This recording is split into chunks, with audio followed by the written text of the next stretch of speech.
안녕하세요. 인천 논현동에 있는 드림교회 박장혁 목사입니다.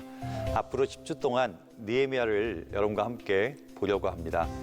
절대적인 진리인 성경의 권위가 무너진 이 시대 속에서, 세속화된 시대 속에 믿음을 잃어버리는 이 시대 속에서 우리에게 다시 세워야 할 것이 무엇인지를 느헤미야서를 통해서 볼 수 있을 거라고 생각합니다. 무너진 성벽을 재건하라. 이제 첫 번째 강의인데요. 오늘 첫 시간에 어디든 오리엔테이션을 하죠. 여러분과 오리엔테이션을 좀 하고 들어가려고 합니다. 먼저 성서적인 배경을 보셔야 합니다. 느헤미야가 구약에 있으니까 구약의 성경의 구조를 한번 보시면 구약의 39권 그 가운데 모세오경, 창세기, 출애굽기, 레위기, 민수기, 신명기의 모세오경과 그 이후에 이어지는 역사서들이 있습니다. 그리고 여러분 잘 아는 욥기, 시편, 잠언, 전도, 아가서 같은 문학서들이 있고요. 시가서라고 부르기도 하죠. 또 그 외에 이사야, 예레미야 같은 예언서들, 그렇게 해서 총 39권의 책들로 구성되어 있습니다. 그러면 제 질문을 하나 드려볼게요. 성경의 순서대로 느헤미야는 이사야 선지자보다 먼저 살았던 사람일까요? 아니죠. 통일왕국 시대에 이스라엘이 형통할 때 하나님의 심판과 메시아의 오심을 예언했던 이사야 선지자는 느헤미야보다 훨씬 먼저 살았던 그런 사람입니다. 그런데 왜 성경은 느헤미야보다 이사야가 늦게 나올까요? 여기에 우리가 성경이 쉽게 읽혀지지 않는 이유가 있습니다. 제가 얼마 전에 아이들의 사진을 정리한 적이 있어요. 먼저 큰아이와 작은아이의 이름으로 폴더를 만들어 놨고요. 시간과 상관없이 큰아이의 사진은 큰아이 이름의 폴더에, 또 작은아이의 사진은 작은아이의 이름의 폴더에 넣었습니다. 그리고 다시 그 폴더 안에서 중요한 사건들을 위주로 폴더를 만들고 아이들의 사진을 정리했거든요. 마찬가지입니다. 성경은 시대 순서대로 묶여있지 않고요. 비슷한 장르를 묶어놓고 또 그 안에 시대 순으로, 중요 순으로 편집을 해놨다는 거죠. 따라서 느헤미야가 어느 시대에 살았던 사람인지를 여러분이 정확히 안다면 느헤미야서를 이해하는 데 아주 많은 도움이 됩니다. 사사기와 사무엘서를 통해서 이스라엘의 역사를 보면 이스라엘 백성은 어두운 사사시대를 지나 하나님께 자신들에게 왕을 달라고 요청을 하죠. 지금 그들의 왕이 누구십니까? 만왕의 왕이신 하나님이 그들의 왕이신데 어리석게도 그들은 하나님께 인간 왕을 달라고 말합니다. 하나님이 너무 기가 막히니까 그냥 제 느낌은 그래요. 옛다 그래 하나 줄게라고 사울왕을 주시죠. 사무엘 선지자를 통해서 사울을 왕으로 세운 이후에 다윗과 솔로몬까지 통일 왕국을 이루게 됩니다. 그러나 BC 931년에 솔로몬이 죽자 솔로몬의 아들 르호보암 때에 가서 남과 북으로 나라가 나눠지게 되죠. 우리나라는 지금 북한과 남한으로 나눠져 있기에 이 상황을 이해하기가 훨씬 쉽습니다. 여러분, 지파수는 북쪽에 있는 이스라엘이 훨씬 많았지만 신앙의 정통성은 성경의 말씀대로 다윗의 혈통인 남쪽 유다에 이어집니다. 또 한 가지가 그 당시 예루살렘에 무엇이 있었을까요? 바로 하나님께 예배드리는 성전이 예루살렘에 있었습니다. 북쪽 이스라엘 왕 여로보암은 백성들이 제사를 드리러 예루살렘에 갔다가 혹시라도 돌아오지 않을 것 같은 불길한 느낌이 드니까 어떻게 하나요? 북쪽에 있는 단, 사마리아에 있는 그리심산에 짝퉁 성전을 만듭니다. 또 그곳에서 제사를 드리게 하죠. 그 당시 제사를 드리려면 누가 있어야 될까요? 제사장이 필요합니다. 그러면 제대로 된 레위지파 제사장이라면 하나님의 말씀하신 그 규격, 그 절차가 다 무너진 짝퉁 성전에서 드리는 그 제사를 인도했을까요? 천만에요. 그들은 그 제사를 인도하지 않았습니다. 그러니 여로보암 왕은요, 가짜 제사장까지 세웁니다. 이제 신앙은 갈 때까지 간 거죠. 그래서 성경은 악한 길로 행한 왕들을 여로보암의 길, 아합의 길로 갔다라고 표현하는 겁니다. 자, 후대 왕들이 잘해도 될까 말까 한데 그들은 우상과 이방신들까지 섬김으로 참된 신앙을 저버리고 하나님 앞에 범죄함으로 결국 북이스라엘은 주전 722년 아수르, 우리가 세계사 시간에 아시리아라고 배웠던 아시리아 강대국에 의해서 멸망을 당하게 됩니다. 남쪽 유다를 한번 볼까요? 자, 남쪽 유다는 수많은 선지자들을 통해 계속해서 하나님께서 말씀해 주십니다. 경고하시고 빨리 내게로 돌아오라고 말씀하시는데 그들은 하나님의 경고를 무시합니다. 결국 남쪽 유다도 주전 586년 바벨론이라는 강대국에 의해서 멸망을 당하고 그 백성들은 바벨론의 포로로 잡혀가게 되죠. 남아있는 사람들도 그 땅이 자신의 땅이 아닌 식민지 백성으로 살게 됩니다. 그렇게 이스라엘이라는 나라는 기원전 722년 북이스라엘, 또 주전 586년 남유다까지 멸망당함으로 지도상에 사라져버리는 나라가 됩니다. 북이스라엘과 남쪽 유다의 멸망이 우리에게 주는 메시지가 뭘까요? 저는 이들이 멸망당한 이유가 뭘까를 봅니다. 신앙이 무너져서 그들은 멸망당합니다. 나라가 망해서 그들이 신앙을 지키지 못한 것이 아니라 그들이 신앙을 지키지 못해서 나라를 잃어버리게 된 거죠. 하나님은 그 나라가 정치적으로 멸망당하기 전에 지금 너희 나라의 GDP가 얼마냐, 지금 너희 나라의 복지 정책이 어떠냐, 너희 안에 지금 어느 나라가 어떤 도시들이 더 훨씬 잘 사느냐를 궁금해하지 않으세요. 하나님의 궁금하신 것은 지금 너희의 영적인 상태를 보라 말씀하시죠. 자, 영적인 무너짐, 그 몰락 가운데 이스라엘 역사에서 이후에 그 모든 나라들은 여지없이 무너져 버리는 것을 보게 됩니다. 자, 이제 그러면 포로로 잡혀간 이후의 시간들을 한번 볼게요. 자, 유대 땅에 살던 이스라엘 백성들이 주전 586년 바벨론 느부갓네살 왕에게 멸망당한 후 바벨론에서 포로 생활을 시작하게 됩니다. 포로 생활을 가장 잘 볼 수 있는 성경이 다니엘서인데요. 자, 다니엘서는 역사서가 아니라 예언서지만 그 배경을 통해서 역사를 자세하게 알아볼 수 있습니다. 자, 그들은 예루살렘을 정말 그리워합니다. 왜 안 그렇겠어요? 멸망당한 그 나라, 나의 조국을 그리워하지 않을 사람이 어디 있겠습니까? 자, 그들은 우상에게 제사 지낸 음식도 먹지 않습니다. 또 다니엘서 6장에 보면 예루살렘이 있는 방향을 향해서 창문을 열고 하루 3번 기도하는 것을 우리는 볼 수 있습니다. 그러는 중에 그 바벨론도 멸망해요. 열강이 영원할 것 같지만 절대 그렇지 않습니다. 그저 하나님을 떠난 유다를 치는 막대기로만 쓰임받고 그 바벨론이라는 강대국은 페르시아, 성경에 바사라고 나오는 그 나라에 의해서 멸망을 당해요. 자, 페르시아는 영원합니까? 그렇지 않습니다. 로마에 의해서. 로마는 영원합니까? 아니요. 그 헬라 문화에 의해서 멸망을 당하고 어떤 나라도 영원한 나라는 없어요. 하나님의 나라만 영원합니다. 자, 페르시아는 그 이전의 바벨론과는 정책이 좀 달랐습니다. 식민지 문화의 종교, 식민지 문화의 그 관습들을 그대로 다 인정을 해 주었어요. 그러니까 페르시아 고레스 왕 때 고향으로 돌아갈 고향 방문팀을 모집합니다. 그때 그 1차 방문, 1차 귀환이라고 얘기하는 그 사람들을 인솔하는 사람이 바로 스룹바벨이라는 사람인데요. 이 스룹바벨이 1차 고향 방문단을 인솔해서 예루살렘으로 돌아가요. 그럼 제가 한 가지 질문을 또 드려볼게요.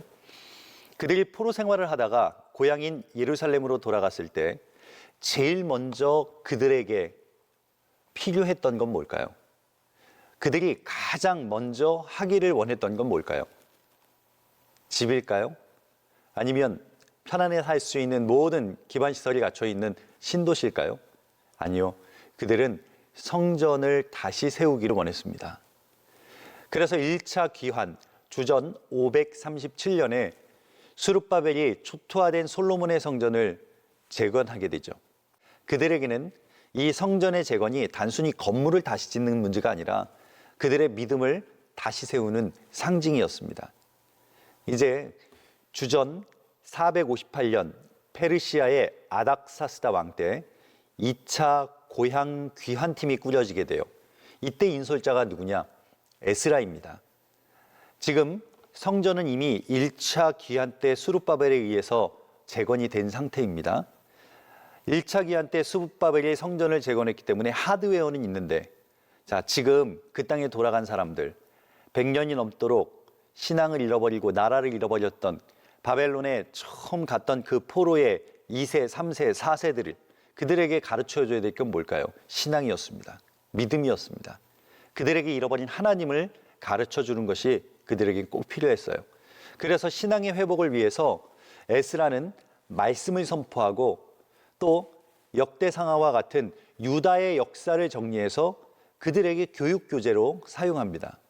자, 다시 3차 고향 귀국팀이 꾸려지는데 주전 444년 페르시아의 고위관리 느헤미야가 예루살렘에 있는 예루살렘 성, 다윗성의 성벽이 여전히 무너져 버린 비참한 모습을 듣게 되고 또 아닥사스다 왕에게 찾아가서 간청을 하고 3차 귀환을 하게 되는데 바로 이 3차 귀환을 이끌었던 인솔자가 오늘 여러분과 함께 보려고 하는 느헤미야입니다. 그가 예루살렘으로 돌아가서 한 일이 바로 예루살렘의 성벽을 재건하는 일이죠. 자, 이 시대가 그 이스라엘의 역사 속에 좋은 시대였을까요? 어려운 시절이었을까요? 얼마나 어려웠겠습니까? 우리나라에도 그런 역사들이 있죠. 우리나라 일제강점기 한국 전쟁의 시대보다 전혀 못하지 않았을 겁니다. 바로 그 시대를 살았던 느헤미야가 오늘 2019년 이 시대를 살아가는 우리에게 하고 싶은 그 이야기를 함께 들어보시자는 거죠.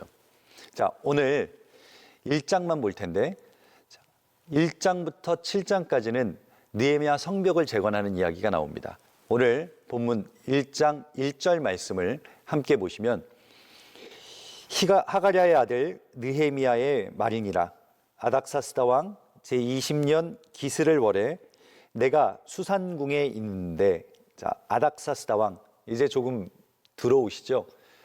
아닥사스다 왕, 제가 아까 말씀드렸던 것처럼 페르시아 왕의 이름입니다. 기스월은요, 우리나라 달력으로 12월 중순에서 1월 초 정도 되는 그러한 시기예요. 자, 2절을 한번 볼게요. 내 형제들 가운데 하나인 하나니가 두어 사람과 함께 유다에서 내게 이르렀기로 내가 그 사로잡힘을 면하고 남아있는 유다와 예루살렘 사람들의 형편을 물은즉 아닥사스다 시대 그래도 자유롭게 왕래가 가능했던 것 같아요. 가까운 형제 중 하나인 하나니라는 사람이 예루살렘에서 느헤미야가 사는 페르시아에 왔습니다. 오랜만에 가까운 사람을 만났는데 물었겠죠. 어떻게 사는지, 상황은 어떤지, 요즘 예루살렘은 어떻게 돌아가는지, 우리 조국은 어떤지. 자, 그 대답이 바로 오늘 말씀 3절입니다. 그들이 내게 이르되 사로잡힘을 면하고 남아있는 자들이 그 지방 거기에서 큰 환난을 당하고 능욕을 받으며 예루살렘 성은 허물어지고 성문들은 불탔다 하는지라. 그가 들은 소식은 참담합니다. 지금 조국에 대한 소식을 듣는데 계속해서 침략을 당하고 괴롭힘을 당하고 심지어 능욕과 수치를 당하고 있다는 소식을 들은 거예요. 그런데 더 참을 수 없는 것은 예루살렘 성이 무너져서 성문이 다 불타버렸다는 소식을 들은 거죠. 느헤미야의 가슴이 아픕니다. 아, 우리 민족, 그 조국을 생각하니까 이 느헤미야의 가슴이 찢어지는 겁니다. 지금 왕도 없어요. 그 백성을 보호하고 싸울 수 있는 성벽도 무너졌어요. 그 성벽에 달려있는 문도 다 타버렸어요. 그러니까 누구나 다 와서 한 번씩 건드려보는 그러한 나라가 된 겁니다. 이방 사람들이 와서 침략하고 쳐들어오고 또 무참히 짓밟는 그 모습들을 보면서 이미 그곳에 사는 이스라엘 백성들은 마음이 녹았고 그 소식을 멀리서 듣는 느헤미야도 가슴이 찢어지는 거죠. 그러나 한 가지 우리가 잊지 말아야 할 것은 우리의 삶에 절망과 실패와 고난이 다가올 때 그 일을 통해서 우리에게 하나님께서 꼭 하시려는 계획이 있다는 것을 여러분이 기억하셔야 돼요. 이스라엘 백성들이 나라와 그들의 삶이 이 정도 상태가 되니까 그들의 입술에서 무슨 말이 나왔을까요? 하나님이 우리를 버리셨나? 하나님이 우리를 잊으셨나? 하나님께서 우리를 기억하고 계신가? 그런 말을, 그런 생각을 했을까요? 안 했을까요? 네, 했을 겁니다. 그러나 하나님은 그 하나님의 백성을 한 번도 잊으신 적이 없으세요. 언제도 안 잊으시나? 예, 내가 내 삶을 포기한 그 순간에도, 내 인생에 바닥치는 그 순간에도, 내가 버림받았다 생각하는 그때에도 하나님은 나를 잊지 않으세요. 그래서 우리에게 소망이 있는 거죠. 말씀 한 절을 좀 봤으면 좋겠어요. 예레미야 29장에 보면 11절, 12절, 13절을 한번 보시죠. 여호와의 말씀이니라. 너희를 향한 나의 생각을 내가 아나니 평안이요 재앙이 아니라 너희에게 미래와 희망을 주는 것이라. 12절 너희가 내게 부르짖으면 내게 와서 기도하면 내가 너희들의 기도를 들을 것이요. 13절 너희가 온 마음으로 나를 구하면 나를 찾을 것이요 나를 만나리라. 자, 하나님께서 우리에게 주기를 원하시는 것이 뭘까요? 재앙이 아니라고 말씀하죠. 평안이요 미래와 희망을 주기를 하나님은 원하신다고 말씀하세요. 하나님을 찾으라고 말씀하시죠. 구하라고 말씀하세요. 그러면 하나님께서 우리의 기도를 들으실 것이다. 만나주시겠다. 오늘 예레미야서는 그렇게 약속하는 것. 오늘 다시 한번 조국의 비참하고 절망스러운 소식을 듣는 느헤미야의 반응을 한번 볼까요? 느헤미야서 1장 4절 내가 이 말을 듣고 앉아서 울고 수일 동안 슬퍼하고 하늘의 하나님 앞에 금식하며 기도하여. 자, 느헤미야가 지금 뭘 했대요? 기도했답니다. 예레미야서에 약속하신 그 약속 찾으라. 그러면 만나주시겠다 약속하신 그 하나님의 약속을 느헤미야는 기도함으로 구하고 찾는 거죠. 내가 너희에게 주기를 원하는 것은 재앙이 아니라 평안이야. 미래와 희망을 주기를 원하신다는 그 하나님 앞에 구하고 기도하는 거예요. 자, 그러면 오늘 이 4절 말씀에 나오는 동사들을 한번 좀 보려고 해요. 계속 동사들이 나열됩니다. 자, 첫 번째 동사는 뭘까요? 네, 이 말을 듣고라는 동사예요. 다음 동사는요, 앉아서. 세 번째는 울고. 네 번째는 슬퍼하며. 다섯 번째는요, 금식하고. 여섯 번째 기도합니다. 자, 지금 6개의 동사가 한 문장 안에 계속해서 나오는데, 제일 먼저 자신의 형제 하나니를 통해서 예루살렘이 회파되었다는 이야기를 들었다라고 오늘 성경은 말합니다. 그 이후에 앉아서 뭐 합니까? 울고 슬퍼하며 금식하고 기도하였다. 우리에게 들려지는 것, 우리가 듣는 것, 이것이 참 중요한 것 같아요. 최근에 들은 뉴스 가운데 여러분 기억에 나는 뉴스가 있으십니까? 몇 달 전에 초등학교 선생님이 데이트를 하면서 길을 가다가 교통사고로 돌아가신 사건이 있었죠.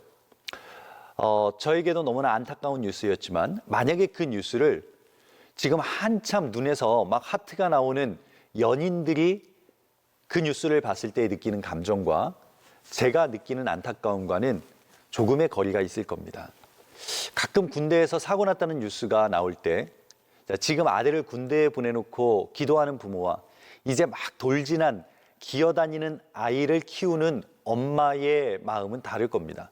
그 뉴스를 보면서 느끼는 걱정, 충격은 전혀 다른 느낌으로 다가온다는 거죠. 자, 지금 자신의 상황, 또 나의 환경에 따라서 우리가 똑같은 것을 듣지만 똑같은 것을 들어도 어떤 분에게는 흘러 지나가는 소식일 수도 있고요. 또 어떤 분에게는 그것이 마음 가운데 남는 뉴스일 수도 있고요. 또 어떤 분에게는 그것이 기도까지 연결되는 기도 제목이 되기도 하는 것 같아요. 오늘 본문 4절에 느헤미야가 이 말을 들었다. 저는 여기에서부터 오늘 우리가 이 느헤미야서 1장에서 붙잡아야 될 첫 번째 가장 중요한 핵심이 있다는 생각을 해봅니다. 우리가 한 주간 살아가면서 수많은 이야기를 들을 거예요. 수많은 뉴스도 들을 거고 또 먼 곳에서 들려지는 선교 소식도 들을 겁니다. 그 수많은 말들 중에 하나님께서 나에게 주시는 말씀이 있다는 것을 여러분이 기억하셨으면 좋겠어요. 하나님은 사람을 통해서도 말씀하시는 하나님이세요. 바꿔 말하면 우리 함께 사는 가족을 통해서도 우리에게 말씀하시고 또 신앙의 공동체인 교회를 통해서도 우리에게 말씀하시고 또 같이 이 동시대를 살아가지만 먼 거리에 계신 그 선교사님들의 선교 소식을 통해서도 하나님께서 우리에게 부탁하시는 말씀이 있을 줄로 믿습니다. 느헤미야는 바로 그 하나님의 말을 듣고 앉아서 울고 슬퍼하고 금식하며 기도할 때 그 일은 느헤미야에게 하나님께서 허락하시는 사명으로 바뀌어지더라는 거죠. 느헤미야에게 미션을 주십니다. 너가 예루살렘의 무너진 성벽을 재건하는 일에 쓰임 받아보지 않을래? 너가 그 무너진 성벽을 재건하는 일에 한번 감당해보지 않을래? 자, 그 말씀 앞에 순종하면 그 일을 통해 하나님을 경험하고 하나님의 영광이 드러나는 거죠. 그 과정에서 우리가 반드시 해야 될 일들이 있습니다. 자, 오늘 본문 말씀의 4절을 다시 한번 보겠습니다. 내가 이 말을 듣고 앉아서 울고 수일 동안 슬퍼하며 하늘의 하나님 앞에 금식하며 기도하여. 자, 듣기만 한 것이 아니라 기도하는 일이 반드시 따라와야 합니다. 우리가 민족의 아픔을 들으면 어떻게 반응하나요? 아주 단편적인 예로 우리 한국의 대한민국의 역사 가운데 가장 힘들었던 그 시대를 한번 생각을 해보세요. 그 시대의 이야기를 들으면 우리 대한민국 사람은 누구나 화를 냅니다. 그래서 우리나라 사람이라면 일본이나 또는 공산당을 향해서 누구나 하는 그러한 욕들이 있죠. 느헤미야에게도 그런 마음이 왜 없었겠어요? 느헤미야에게도 그런 마음이 있었습니다. 그러나 느헤미야는 그 고국의 소식이 뭐예요? 민족이 능욕을 당하고 성벽이 불타고 성문이 다 불타서 무너져버린 그 말을 듣고 분내지 않습니다. 그 마음에 아픔이 왜 없습니까? 그러나 그는 그 아픔을 화로 또 그 아픔을 증오로 분노로 표현하지 않아요. 그의 반응은 앉아서 울며 슬퍼하며 금식하며 기도하더라. 그래서 이 1장 5절부터에 나오는 모든 구절은 바로 느헤미야의 기도의 내용입니다. 제가 아까 함께 읽어드린 예레미야 29장 11절로 13절 말씀 기억하십니까? 여호와의 말씀이니라 너희를 향한 나의 생각을 내가 아나니. 자, 너희가 내게 부르짖으면 내게 와서 기도하면 내가 너희들의 기도를 들을 것이요 너희가 온 마음으로 나를 구하고 찾으면 내가 만나주겠다. 우리의 삶에 우리의 신앙생활에 있어서 기도는 그렇게 중요합니다. 제가 저희 교회 부부 세미나 때마다 아내와 남편들에게 들려주는 이야기가 하나 있습니다. 아내들에게 이렇게 부탁해요. 우리 아내분들, 남편분들에게 하고 싶은 잔소리를 좀 줄이세요. 지금 여러분의 남편은 하나님의 말씀을 들어야 되는 존귀한 가정의 제사장인데 아내의 잔소리만 들어서 되겠습니까? 그러면서 제가 이어서 남편들에게 그렇게 이야기합니다. 남편분들, 아내의 잔소리를 하나님의 음성으로 들으시기를 바랍니다. 그때 드디어 내가 무엇을 해야 되는지가 보이고 그 말에 순종할 때 하나님께서 여러분을 통해 가정에도 역사하실 줄로 믿습니다. 지혜로운 남편은 그렇게 사는 거거든요. 우리에게 먼저 가져야 될 마음이 있습니다. 그것은 내가 들은 그 기도의 제목, 또 그 사람의 마음을 나의 것으로 여기고 기도하는 일이 우리에게 반드시 필요합니다. 제가 캐나다에서 목회를 하다가 한국에 들어왔는데요. 캐나다에서 목회할 때 가깝게 교제하던 목사님이 어느 날 자신의 목회가 너무 힘들다고 말씀을 하시더라고요. 심지어 본인이 지금 심호하는 교회를 옮기고 싶다라는 그런 말씀도 하셨어요. 왜 그럴까? 그 교회에 만일 100명의 교인이 있다면 그 100명, 그 모든 분들 때문에 그 목사님이 힘드셨을까요? 아니죠. 100명 때문에 힘든 게 아니라 한 사람, 두 사람 때문에 힘든 거거든요. 근데 제가 우연히 그 교회의 성도님과 기독교 서점에서 만나서 이야기를 나눌 수 있는 기회가 있었어요. 그 성도님도 교회 가면 힘들다고 말해요. 왜 그럴까요? 그 목사님이나 그 성도님이나 서로 상대방의 입장에 서보지 않아서 그런 거죠. 나를 그 자리에 세워놓고 보면, 내가 그 자리에 서 보면, 내가 그 사람의 위치에 서서 생각해 보면 충분히 이해될 수 있는 것도 우리가 그 자리에 서보지 않기에 비난하거나 실망하거나 낙심할 때가 얼마나 많은지. 제가 그 경험을 한 뒤로 캐나다에서 영주권을 신청했어요. 그 이유는 내가 이민자가 되어보지 않으면 내가 목회하는 저분들을 내가 알 수 없겠구나. 언제든지 떠날 생각하는 목사를 교인들이 마음 줄 수 있겠습니까? 또 언제 떠날지 모르는 교인을 목회자가 진짜 사랑할 수 있을까요? 서로가 서로의 자리를 이해하고 서로가 서로의 자리를 용납할 때 그 관계는 진정으로 기도할 수 있는 관계가 되는 거죠. 마찬가지로 저는 한국의 드림교회에 부임하고 캐나다 영주권을 반납했습니다. 제가 한국 가서 목회하면서 언제든지 캐나다 날아갈 생각만 하고 목회하면 그 목회가 되겠습니까? 느헤미야가 먼 거리에 있는 그 예루살렘의 소식을 듣고 나와 상관없는 이야기가 아니라, 나와 먼 거리에 있는 이야기가 아니라 그 땅과 또 그 땅의 백성을 위해서 앉아 울고 슬퍼하며 금식하고 기도할 때 하나님은 느헤미야를 통해 예루살렘의 성벽을 재건하고 다시 일으켜 세워주신다는 거죠. 그때 예루살렘의 소식을 느헤미야만 들었겠어요? 그 포로로 왔던 사람들, 지금 많은 사람들이 예루살렘의 성벽에 무너진 소식을 듣고 있었지만 그 마음을 정한 사람 느헤미야는 기도하는 일, 그 말을 들었을 때 울며 슬퍼하며 금식하며 기도하는 일을 시작했을 때 비로소 그에게 사명 감당할 수 있는 힘을 준 거죠. 느헤미야는 왕에게 나가서 그 땅에 가기를 요청하고요. 또 그 왕에게 구체적으로 그 성벽 재건에 필요한 것들을 요청하고 결국 그 성벽을 재건하게 됩니다. 자, 느헤미야가 그 하나님 앞에 기도하는 내용을 여러분 한번 봤으면 해요. 5절 말씀인데요. 느헤미야서 1장 5절 말씀을 제가 읽어보겠습니다. 이르되 하늘의 하나님 여호와 크고 두려우신 하나님이여 주를 사랑하고 주의 계명을 지키는 자에게 언약을 지키시며 긍휼을 베푸시는 주여 간구하나이다. 자, 하나님을 부릅니다. 여호와 하나님, 크고 두려우신 하나님. 그런데 그 하나님을 사랑하고 그 하나님의 말씀을 지켜 행하는 자에게 뭐 하시는 하나님? 언약을 지키시며 긍휼을 베푸시는 하나님께 구합니다. 자, 우리가 기도하는 우리의 기도에 하나님께 들려지는 우리의 기도는 반드시 이 하나님의 언약과 약속 안에서 이루어지는 것을 기억합니다. 오늘 느헤미야도 그 하나님을 바라보며 언약을 지키고 긍휼을 베푸시는 그 하나님께 기도하는 것을 봐요. 자, 그 기도의 내용의 첫 번째 6절, 7절 말씀을 한번 보겠습니다. 이제 종이 주의 종들인 이스라엘 자손을 위하여 주야로 기도하오며 우리 이스라엘 자손이 주께 범죄한 죄들을 자백하오니.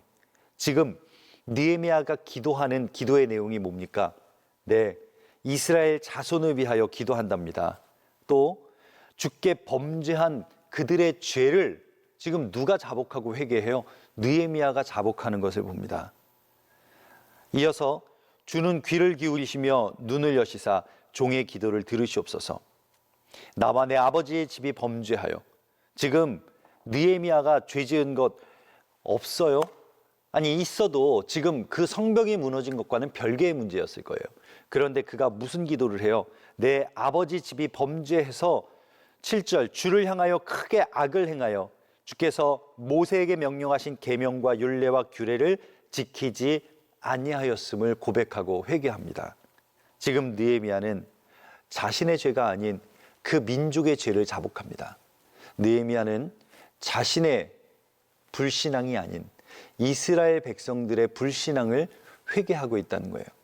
오늘 우리에게도 수많은 소식과 이야기들이 들립니다. 그 안에는 수많은 하나님의 말씀들이 숨어 있습니다. 우리가 이 땅의 많은 문제들을 보면서 때로는 안타까워하고 때로는 오늘날 우리 대한민국의 상황을 보면서 가슴 칠 때가 얼마나 많습니까? 때로는 지금 정부의 이야기 또는 정권의 이야기를 하면서 내가 가진 소신들을 이야기하는 분도 저는 많이 봤습니다. 그러나 정말 중요한 것은 그리스도인들에게 있어서 이 당이냐 저 당이냐 이 정책이냐 저 정책이냐가 아니라 우리에게 들려지는 그 수많은 소식과 이야기들이 하나님께서 우리에게 맡겨주신 사명으로 들려져야 된다는 거예요. 느헤미야에게 어떻게 해요? 느헤미야는 그 형제 하나니의 이야기를 듣고 끝난 것이 아니라 그 하나니의 이야기를 듣고 분내고 성내고 화낸 것이 아니라 어떻게 해요? 울고 슬퍼하며 금식하고 가슴을 치며 기도하는 것을 저와 여러분도 감당해야 된다는 거죠. 그것이 이 시대에 무너진 것을 세워나가는 그리스도인들의 사명입니다. 우는 사람, 그 사람이 하나님의 사명을 감당하고 기도하는 사람, 그 사람이 이 땅에 무너진 것을 다시 세워나갈 수 있는 거죠. 오늘도 하나님의 말씀을 듣고 슬퍼하며 울며 기도하는 수많은 느헤미야들이 우리 가운데 세워지기를 축원합니다. 제가 중국에 지도자들을 향해서 선교 세미나를 간 적이 있어요. 그 중국 교회 지도자들 세미나를 갔는데 이야기를 듣습니다. 몇 시간 왔어요? 뭐 10시간, 어떤 사람은 28시간의 기차를 타고 왔다는 거예요. 그들을 그렇게 믿음으로 이끌었던 것은 무엇일까? 찬양을 하는데 1시간 반을 찬양하는 겁니다. 제가 그날 강의를 해야 되는데 찬양만 1시간 반을 하면 도대체 강의는 언제 하겠어요? 머릿속이 까매집니다. 오늘 잘하면 날밤을 새야 되겠구나. 찬양 인도자가 찬송을 부르는데 저는 처음 봤습니다. 99절짜리 찬송이 있더라고요. 99절? 우리는 보통 찬송가 4절짜리로 3절까지만 불러도 4절이 벌써 슬슬 지겨워지는데 99절까지 부르고 찬양 인도자가 한 번 말합니다. 다시 한번 부르겠습니다. 그때 제 마음은요, 정말 이 자리에 다시는 못 오겠다라는 그러한 마음이 들더라고요. 여러분, 우리의 삶에 고난이 다가오고 또 아픔이 다가올 때 실제로 오늘날 많은 선교사님들이 중국에서 어려움을 당하고 추방을 당한다는 이야기를 듣습니다. 많은 분들이 추방을 당하고 어려움을 당하면 우리는 그 선교가 끝날 것 같다고 생각하죠. 그것은 사람의 생각이죠. 전 세계에 가장 많은 크리스찬 인구가 중국에 있다는 거 아십니까? 인구 비율로 따졌을 때 크리스천 비율이 가장 높은 건 아니지만 그 인구 수가 워낙 많다 보니 중국의 크리스찬들이 가장 많다는 통계가 있습니다. 중국에도 여러 차례의 위기가 있었죠. 아마 문화혁명을 여러분 들어보셨을 겁니다. 1966년부터 1976년까지 있던 그 문화혁명은 모든 선교사들이 다 추방을 당하고 지식인들 또 생각 있는 사람들 그들이 어려움을 당하고 성경과 수많은 책들이 다 태워지는 그러한 아픔을 겪었습니다. 선교사님들이 중국을 떠나면서 선교사님들은 그런 보고를 합니다. 이제 중국의 기독교는 끝났습니다. 이제 중국의 교회는 끝났습니다. 물론 사람의 눈에는 끝난 것처럼 보였는지 모릅니다. 그러나 중국의 기독교는 끝나지 않았습니다. 오히려 그런 어려움과 그런 핍박과 그 삶의 아픔들이 그 중국의 참 믿음을 키워나갔던 것을 우리는 봅니다. 믿음의 사람들이 일어났고요. 살아있는 믿음의 사람들의 가정에서 모이기 시작했습니다. 가정에서 모인 그 교회는 자기들의 목숨을 걸고 모인 그런 모임입니다. 가까운 친구들을 초대합니다. 가까운 사람들을 초대합니다. 자, 성경이 없어요. 다 불태워져서 어떻게 했을까요? 그들은 책을 잘게 나누어서 서로에게 나눠주고 외웠습니다. 한번 생각해 보세요. 우리가 지금 느헤미야를 보고 있는데 구약의 39권을 각자 쪼개서 나누었다. 머리가 좋은 사람에게는 분량이 많은 이사야서 같은 거 주고요. 또 조금 외우는 게 힘든 사람에게는 정말 짧은 그러한 책들을 나눠주고 외우는 거죠. 주일 예배, 그 예배에 그 39명이 모이면 성경이 되는 겁니다. 복음서를 외우고 사도행전을 외우고 살아계신 하나님의 역사를 간증하는 그들, 여러분 그 감동을 한번 생각해 보세요. 후에 중국의 정권이 바뀌고 교회가 수면 위로 올라왔을 때 그 문화혁명 기간 동안에 없어졌다고 생각했던, 아니 중국의 기독교는 끝났다라고도 말했던 그 선교사님들의 보고는 다 거짓이 됐습니다. 중국에는 교회가 살아있었고 중국에는 수많은 그리스도인들이 살아있었고 그 사람들은 기독교인 100명을 죽이면 없어질 거라 생각했지만 기독교인 100명은 1000명으로, 한 사람의 죽음은 100명으로 다시 살아난 것을 우리는 중국의 기독교의 역사를 통해서 보죠. 그렇습니다. 오늘 우리의 삶의 환난과 아픔과 문제, 우리의 삶에 다가온 그 수많은 소식들은요, 다시 한번 하나님의 역사를 보는 그러한 기회요, 오늘 다시 한번 하나님께서 우리의 삶 가운데 함께 하시는 것을 경험하는 그런 도구가 될 줄로 믿습니다. 그것이 오늘 느헤미야가 그 상황, 그 이야기를 듣고 하나님 앞에 기도할 수 있었던 그 믿음의 시작이 아닌가라는 생각을 해보죠. 저희 교회에서 선교사님을 파송할 때 그 선교사님들에게 제일 많이 들려지는 소리가 그 힘든 데를 왜 가시냐는 말씀이라고 제가 커피를 마시면서 선교사님과 이야기를 나눈 적이 있어요.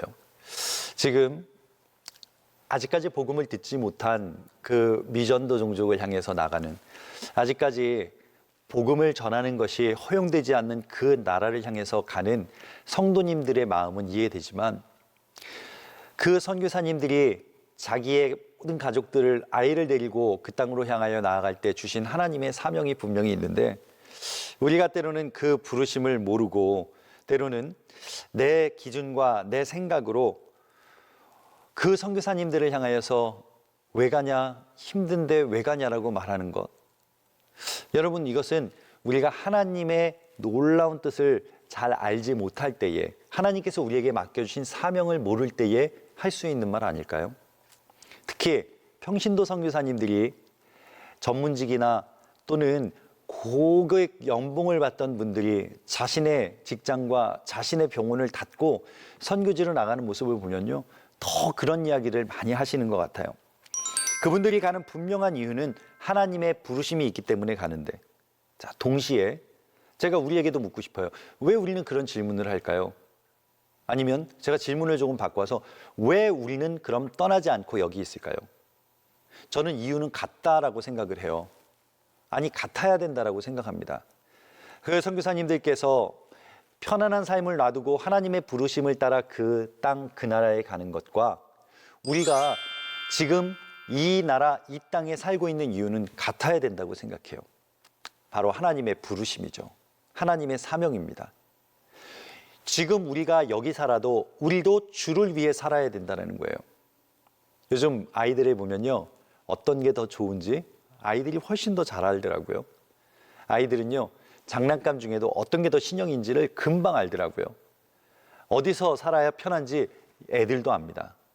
자, 어느 아프리카의 한 선교사님이 교회를 방문하셨어요. 거기에는 한식당 전혀 없습니다. 그래서 제가 저희 지역에 가장 좋은 한정식 집에 가서 갈비를 사드린 적이 있어요. 선교사님이 처음 한 입을 드실 때부터 끝날 때까지 정말 맛있습니다, 목사님 정말 맛있습니다를 계속해서 말씀하셨어요. 물론 접대 멘트일 수도 있지만, 아니, 저는 진심으로 그 이야기가 들려졌어요. 여러분, 맛있는 갈비를 계속 먹고 살려면 여기 살아야죠. 그런데 왜 그분은 이 땅을 놔두고 아프리카에 가셨을까요? 나를 위해 살려면 우리는 간단합니다. 나만 위해 살려면 우리는 단순합니다. 그런데 예수 믿는 삶은 나를 위해 살 곳을 택하는 사람이 아니라 주님을 위해 살아야 되는 인생이죠. 느헤미야는 자신을 위해 사는 인생이 아닌 하나님을 위해 사는 인생, 지금 나의 삶을 이끄시는 그 하나님께서 나에게 주신 그 사명, 나에게 주신 그 부르심을 쫓아가는 인생이었다는 걸 우리는 기억해야 합니다. 예수 믿는 삶, 지금 우리가 다 선교제 나가자는 말씀을 드리는 게 아니죠. 내가 오늘 우리 동네, 우리 지역, 우리가 사는 도시에 사는 이유를 여러분이 꼭 잘 아셨으면 좋겠어요. 어떤 분에게는 그 자리가 나의 부르심의 자리고 하나님이 나를 보내신 자리라는 것을 기억한다면, 여러분이 오늘 살아내는 그 자리는 여러분에게 있어서 사명의 자리입니다. 여러분의 가정과 교회와 여러분의 지역, 아니 우리 대한민국이 바로 우리의 사명의 자리입니다. 우리가 감당해야 할 자리입니다. 이 땅 가운데 살아가는 그리스도인이라는 이름의 사람들은요, 바로 이 땅에 무너진 것들을 다시 세워가는 그런 오늘의 느헤미야가 되어야 합니다. 여러분, 오늘날 수많은 가정들이 깨어 있습니다. 자, 그 깨어진 가정들, 그 가운데 그리스도 가정, 믿는 가정은 없을까요? 아니요, 똑같은 비율입니다. 자, 그렇다면 그 무너진 가정을 다시 세울 수 있는 비결은 뭘까요? 내가 우리 가정의 느헤미야가 되는 것입니다. 내가 우리 가정의 느헤미야가 돼서 우리 가정의 그 소식, 우리 가정의 그 내용, 그것을 상대방을 향한 비난과 증오가 아니라, 내가 오늘 울며 슬퍼하며 금식하며 기도하는 한 사람에게 느헤미야가 될 때 우리 가정에 무너진 것들은 다시 회복되어질 줄로 믿습니다. 여러분, 우리 각자가 섬기는 교회 왜 문제가 없습니까? 사람이 모이는 곳에는 반드시 문제가 있습니다. 아니, 사람이 모이기에 문제가 있어야 그것이 정상입니다. 그런데 그 문제들 앞에서 내가 그 사람에게 분내고 증오하고 미워하는 것이 아니라 지금 나에게 보여지는 그 상황, 나에게 들려진 그 이야기를 가지고 어떻게 해요? 가슴을 치며 울며 슬퍼하고 기도할 수 있는 그 한 사람이 여러분이 섬기는 교회의 느헤미야가 되는 것입니다. 다시 세워지는 성벽. 그 성벽이 없으면 우리는 사단의 공격도 막아낼 수 없습니다. 그 성벽이 무너지면 우리는 영적인 전쟁에서 패할 수밖에 없는 그러한 존재라는 거죠. 여러분, 이 나라도 마찬가지입니다. 그 어느 때보다도 경제적으로 어렵다고 말하고 그 어느 때보다도 좌와 우, 경제적인 빈부의 차이, 또 남과 북의 갈등, 문제들로 여러 가지 이슈들이 있지만 그 이슈들보다 더 중요한 건 뭘까요? 그 기도를 해내는 사람들이요. 그 소식을 들었을 때 자기가 옳은 대로 말하지 않고 내가 옳은 것을 표현하기보다는 하나님께서 지금 이 나라와 이 민족을 위해서 행하실 일들을 기대하고 기도하는 사람, 그 한 사람이 이 나라에 무너진 것을 다시 세우는 그러한 느헤미야가 될 줄로 믿습니다. 이제 오늘 1강 마무리하면서요, 오늘도 하나님의 말씀을 듣고 슬퍼하며 울며 기도하는 수많은 느헤미야들이 우리의 가정에, 우리 교회에, 이 나라에 세워졌으면 합니다.